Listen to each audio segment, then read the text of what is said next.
Для организации полной безопасности во время игр «Дети Азии» якутские спасатели проводят пожарные учения. Проверки уже подверглись стадион Туймада и Центр спортивной подготовки «Триумф».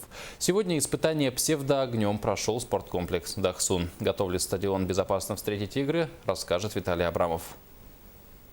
По легенде учений, во время спортивного мероприятия из-за пиротехники, которые пронесли зрители, начинается возгорание на восточной трибуне спорткомплекса.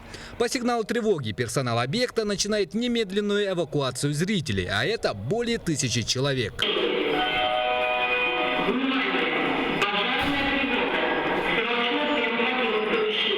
Тем временем подоспели первые пожарные расчеты. Одновременно с подачей стволов для тушения бойцы газодымозащитной службы приступают к разведке помещений.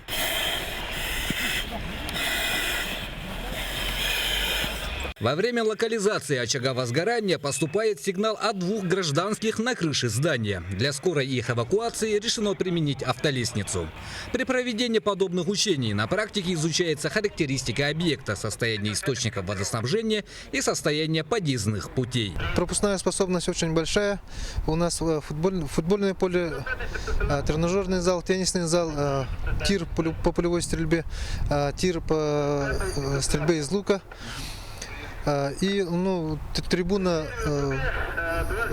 с 3000 посадочными местами. В итоге где-то через полчаса условное возгорание площадью 120 квадратных метров ликвидировано. Люди с крыши успешно спасены. Учения, я считаю, у нас прошли успешно. На оценку хорошо оцениваю учения. То есть все спланированные мероприятия по этому учению выполнены. В ходе учений было эвакуировано условно 100 человек. Было задействовано на учениях 24 единицы техники, 71 человек личного состава.